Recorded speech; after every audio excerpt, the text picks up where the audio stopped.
नमस्कार दोस्तों, आप सबका स्वागत है एक नई वीडियो के साथ। हम आज इस वीडियो के अंदर चर्चा करेंगे कि भाई लॉकडाउन जो है अब धीरे धीरे हटने वाला है और निर्मला सीतारमण जी ने अपना जो भी स्टिमुलस की जो भी अनाउंसमेंट थी, टोटल 5 डेज़ चली उनकी अनाउंसमेंट, तो वो भी आज पूरी हो गई हैं।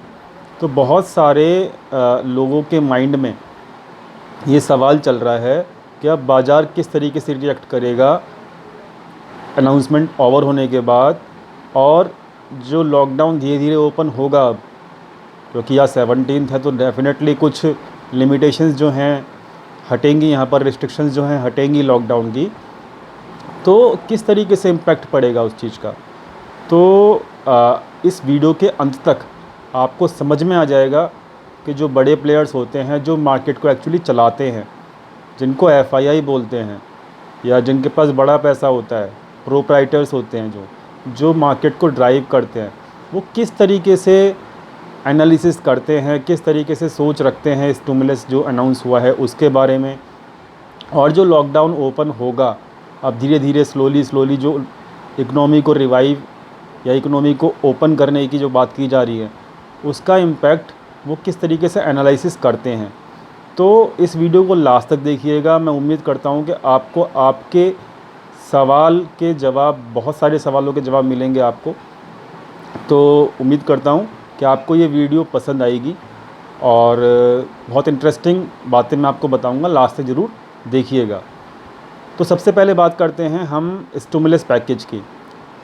हमने अपनी एक पुरानी वीडियो के अंदर कि भाई एफआईआई किस तरीके से एनालिसिस करते हैं स्टिमुलस का या फिर कोई भी इकनॉमिक रिलीफ पैकेज का, वो हमने पहले ही आपको बता दिया था। और उस वीडियो के अंदर जो है हमने आपको बताया था कि जब तक किसी भी इकनॉमी की किसी भी स्टिमुलस से प्रॉब्लम सॉल्व नहीं होती है, तब तक वो स्टिमुलस किसी काम का नहीं होता है। और आपने देखा स्टिमुलस अनाउंसमेंट होने के बावजूद भी मार्केट जो है अपने टॉप से 500 पॉइंट नीचे गिर गया। और वो जो वीडियो है जिसमें हमने आपको पहले ही बताया था कि स्टिमुलस की एनालिसिस किस तरीके से करते हैं, वो वीडियो आपको ऊपर आई लिंक के अंदर मिल जाएगा। आप उस वीडियो को जाके देख सकते हो, हमने पहले ही बता दिया था। तो स्टिमुलस अनाउंस हो गया 20 लाख करोड़ का। अब 10% जीडीपी का भी बोला गया प्रधानमंत्री जी के द्वारा। क्या उसको जस्टिफाई, क्या उसने निफ्टी को या मार्केट को गिरने से रोका? आंसर इज़ नो, क्योंकि स्टिमुलस वो काफ़ी नहीं है। जो भी प्रॉब्लम्स इंडिया के अंदर चल रही हैं, एनपीए की, अनएम्प्लॉयमेंट की, और आपकी डिमांड कमज़ोर है, हर चीज़ की प्रॉब्लम चल रही है इंडिया के अंदर। तो उस चीज़ से मैंने पहले ही बताया था अपनी वीडियो के अंदर कि प्रॉब्लम सॉल्व नहीं होने वाली है और एक आधा बाउंस आ सकता है मार्केट के अंदर, पर वो मार्केट को ऊपर लेके जाने के लायक नहीं होगा, और वैसे ही हुआ। अब हम बात करते हैं, अब जो लॉकडाउन धीरे धीरे हटने जा रहा है उसके बाद मार्केट कैसे रिएक्ट करेगा। तो मैं आपको एक लाइव एग्जांपल देता हूं कि कल सैटरडे के दिन मैं एक कारोबारी के साथ बैठा था जिसके 3-4 फैक्ट्रीज़ हैं। तो वहाँ पे मैं बैठा था और उनसे मैं बात कर रहा था कि भाई अब तो लॉकडाउन धीरे धीरे ओपन हो रहा है, तो किस तरीके से आप प्लान करोगे, किस तरीके से नहीं करोगे। तो मैंने उनसे बात किया था। तो मैं आपको लाइव चैट बता रहा हूँ कि जो मेरी उनसे वार्तालाप हुई थी, तो आप इस लाइव चैट के एग्जांपल से ही समझ जाओगे कि किस तरीके का इम्पैक्ट मार्केट देगा। तो ध्यान से सुनिएगा कि मैंने उनसे पूछा था, तो उन्होंने कहा था कि भाई बड़ी रिस्ट्रिक्शंस होंगी, ओपन तो होगा, बड़ी रिस्ट्रिक्शंस होंगी, टाइम फ्रेम जो हो छोटा होगा, हम पूरे नंबर ऑफ़ डेज़ भी हो सकता है कट हो जाएं, ऑल्टरनेटिव डेज़ पे ओपन करने के लिए बोले। तो जो भी होगा उसके हिसाब से हमारा प्रोडक्शन जो है वो पूरा तरीके से हम नहीं चला पाएंगे। और अगर हम पूरे तरीके से अपने प्रोडक्शंस को नहीं चला पाएंगे तो क्या होगा, हमारा जो प्रोडक्टिविटी लेवल है जो हमको चाहिए एक्चुअली में प्रॉफिटेबल होने के लिए, वो प्रोडक्टिविटी नहीं हो पाएगी। अब आप खुद समझ के देखिए कि लिमिटेशंस हटेंगी ज़रूर, लेकिन लिमिटेशंस रहेंगी भी ज़रूर। तो कंपनीज़ को जो भी आपका ओपन तो किया जाएगा, लेकिन जो भी उस ओपन होने के बाद कंपनीज़ जो भी प्रोडक्शन करेंगी, क्या वो उनको प्रॉफिटेबल करने में कामगर होंगी, काफ़ी होंगी? मेरा आंसर है नो। तो मेरे हिसाब से और एफआईआईज़ जिस तरीके से सोचते हैं उनके हिसाब से भी ये जो लॉकडाउन ओपन होगा, जब तक ये लॉकडाउन पूरी तरीके से ख़त्म नहीं होता, जब तक कंपनीज़ ओपन तो होंगी, काम तो करेंगी, लेकिन वो अपनी क्या कहते हैं उसको, प्रोडक्टिविटी लेवल को हायर लेवल तक नहीं लेके जा सकती। और अगर वो हायर लेवल तक नहीं लेके जा सकती अपने प्रोडक्टिविटी लेवल को, तो वहाँ पर वो प्रॉफिटेबल भी नहीं हो सकती। आप इस चीज़ को समझो। और एफआईआई भी इसी तरीके से एनालिसिस करते हैं। तो आपने समझ लिया होगा अभी तक कि लॉकडाउन के अंदर रिलैक्सेशन तो होगा, लॉकडाउन 4 के अंदर, लेकिन उसका इम्पैक्ट कितना अच्छा होगा, कितना बुरा होगा, आप अभी खुद जान चुके होंगे। तो ठीक है, ओपन करना ज़रूरी है। गवर्नमेंट ने बोला है कि हम कब तक पूरी कंट्री को एक चार दीवारी के अंदर रख सकते हैं, वो ज़रूरी भी है, लेकिन इस चीज़ का इम्पैक्ट पॉजिटिव होगा, इस चीज़ की मुझे उम्मीद बहुत कम है। तो इस चीज़ को आप पॉजिटिव वे में मत लीजिएगा। मार्केट इसके ऊपर कोई भी रिएक्शन नहीं देने वाली है, और मार्केट जो है टोटली क्या कहते हैं, इसके ऊपर ऑलरेडी डाटा जो है एडवांस का जो भी हम लोगों ने एनालिसिस किया है, कल हमने वीडियो पोस्ट की थी कि अगले हफ्ते मार्केट कैसा रहेगा, उसके अंदर आप जाके देख सकते हो कि डाटा पहले ही बता रहा है कि मार्केट का स्ट्रक्चर जो है वीक है अगले आने वाले हफ्ते के अंदर। तो मार्केट ने पहले ही प्रिपरेशन कर ली है, और डाटा ने पहले ही बता दिया है कि मार्केट किस तरीके से रह सकता है। स्टिमुलस ऑलरेडी थम्स डाउन हो चुका है। स्टिमुलस के कोई इम्पैक्ट आप पहले ही देख चुके हैं, इम्पैक्ट हुआ नहीं है। तो लॉकडाउन भी खुलेगा, तो मेरे हिसाब से डाटा जो है आपको पहले ही बता रहा है कि मार्केट कुछ ज़्यादा बूस्ट अप नहीं ले सकती, चाहे लॉकडाउन खुले लिमिटेशंस के साथ, चाहे स्टिमुलस अनाउंस हो चुका है, इन दोनों चीज़ का इम्पैक्ट ज़्यादा नहीं पड़ेगा। अब हम बात करते हैं कुछ इम्पॉर्टेंट बात और करते हैं आगे, कि आज सीतारमण जी ने अपनी फ़ाइनल डे कंप्लीट कर लिया अनाउंसमेंट्स का। अब कुछ अनाउंसमेंट्स ऐसी हुई हैं जिन्होंने मुझे शॉक किया। मैं आपको बता देता हूँ कि डिफेंस के अंदर 75% तक का एफडीआई लाया।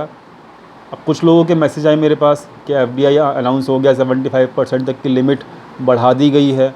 अरे भाई, लिमिट तो बढ़ा दी, लेकिन जो फ़ॉरेन इन्वेस्टर्स हैं, क्या वो उस लिमिट का फ़ायदा उठाएंगे? क्या वो उनका मूड चेंज होगा इन्वेस्टमेंट करने के लिए इंडिया के अंदर? मेरे हिसाब से नहीं होगा, क्योंकि कोई भी फ़ॉरेन इन्वेस्टर उसी कंट्री के अंदर इन्वेस्ट करता है जिस कंट्री के अंदर सारी प्रॉब्लम्स सॉल्व हो जाती हैं, या फिर उसकी इकोनॉमी जो है अच्छे से वर्क करती है। और इंडियन इकोनॉमी अभी फ़िलहाल अगले 1-1.5 साल तक मुझे नहीं लगता कि रिकवरी हो पाएगी। बहुत कम चांस हैं उसके रिकवरी करने के, क्योंकि अभी तो पेंडेमिक चल रहा है आपका क्या कहते हैं, कोविड-19 का। तो अभी तो इसी को ओवर होना है, उसके बाद जाके पूरी इकोनॉमी को रिवाइव करने के लिए बहुत सारी कोशिशें करनी पड़ेंगी।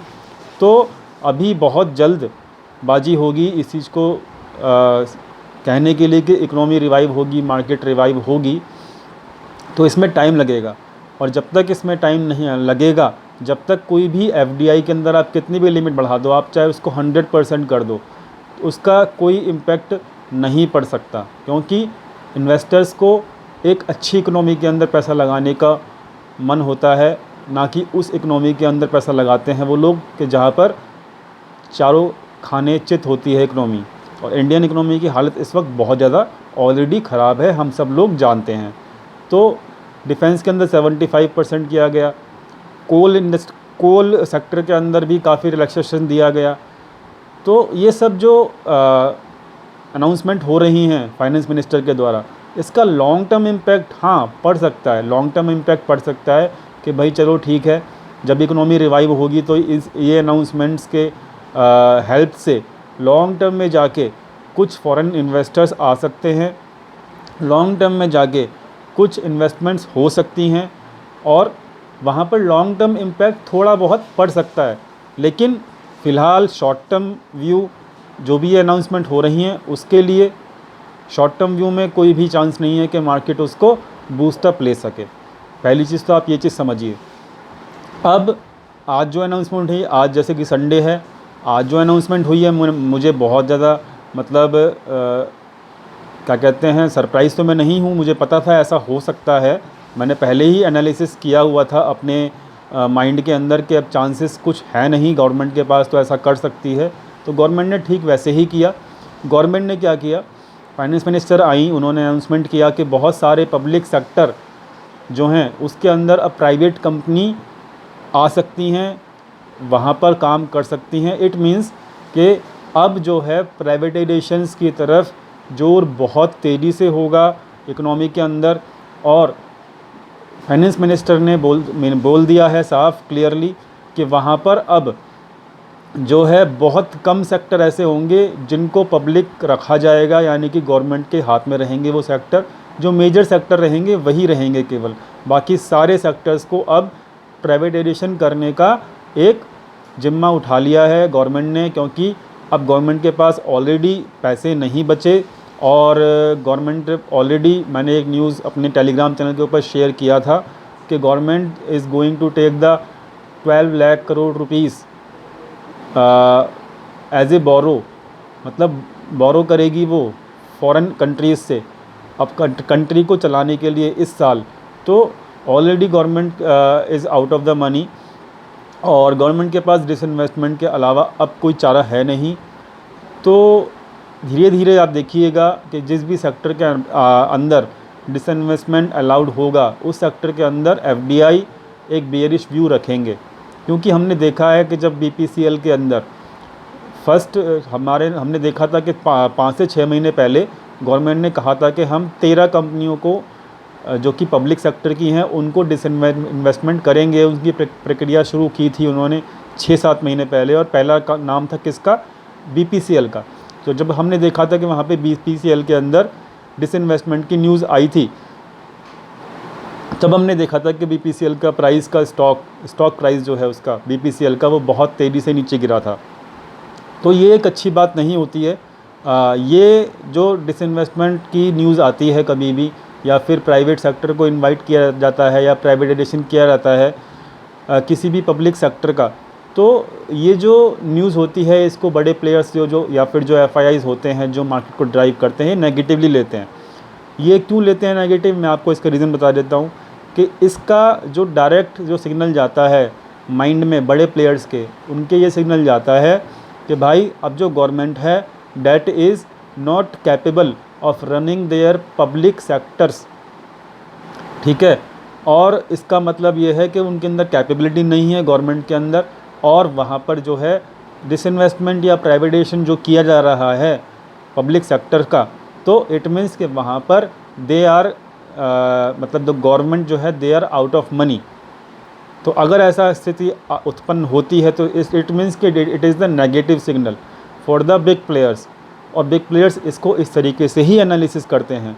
तो कुल मिला के कहानी ये है कि ओवरऑल जो भी इन्वेस्टमेंट की जा रही हैं वो लॉन्ग टर्म्स के बेसिस के ऊपर की जा रही हैं, शॉर्ट टर्म के बेसिस के ऊपर नहीं हो रही हैं। और जो भी लॉकडाउन ओपन हो रहा है उसका इम्पैक्ट जो है मेरे हिसाब से मार्केट के ऊपर नहीं पड़ने वाला। और तीसरी चीज़ कि जो भी डिसइन्वेस्टमेंट या प्राइवेटाइजेशन की न्यूज़ आ रही है that will be the negative for the market also. तो ओवरऑल सिचुएशन जो है वो थोड़ी सी ख़राब भी दिखती है मुझे अगले हफ्ते मार्केट को लेके। और मार्केट जो है 9200 का 9250 का एक बहुत ज़्यादा रेसिस्टेंस है आने वाले हफ्ते के अंदर, और 9150 से ऊपर भी जाता हुआ मुझे मुश्किल लग रहा है। तो 9150 और 9250 के बीच में अगर मार्केट मिले तो आपको केवल और केवल वहाँ पे सेल करना है, कोई बाइंग नहीं करनी है। और नीचे के लेवल जो रह सकते हैं अगले आने वाले हफ्ते के अंदर वो 8700 और 8800 के रह सकते हैं। तो प्लीज़ बाय मत कीजिएगा, मार्केट वीक है, डाटा पहले ही बता चुका है। और आप हमारे कल के निफ्टी व्यू को भी देख सकते हो जाके। ओवरऑल आपके सारे के सारे क्वेश्चंस के जवाब आपको यहाँ पे मिल गए होंगे। तो मैं उम्मीद करता हूँ कि ये वीडियो आपको पसंद आई होगी, और लाइव मार्केट के अंदर कोई भी अगर अपडेट होती है तो हम अपने टेलीग्राम चैनल के ऊपर अपडेट करते हैं। तो वहाँ पे टेलीग्राम चैनल का जो लिंक है वो आपको इस वीडियो के नीचे मिल जाएगा, और वहाँ पर आप आके उस टेलीग्राम चैनल को लिंक के थ्रू ज्वाइन कर सकते हो, और वहाँ पे आपको रिकमेंडेशंस जो कि लाइव मार्केट डाटा के ऊपर होती हैं, और लाइव मार्केट में क्या हो रहा है क्या नहीं हो रहा, आपको सारी इन्फॉर्मेशन वहाँ पे मिलती हैं। तो आप आके वहाँ पे ज्वाइन कीजिए, चैनल को सब्सक्राइब कीजिए, और बेल नोटिफिकेशन को दबाना मत भूलिएगा, ताकि कोई भी आपको जब भी न्यू वीडियो इस चैनल के ऊपर अपडेट होगी तब आपको उसका नोटिफिकेशन मिले। Thank you so much video देखने के लिए, और प्रिपेयर रहिएगा अगले हफ्ते, क्योंकि अगले हफ्ता एक वीक हफ्ता होने वाला है। Thank you so much.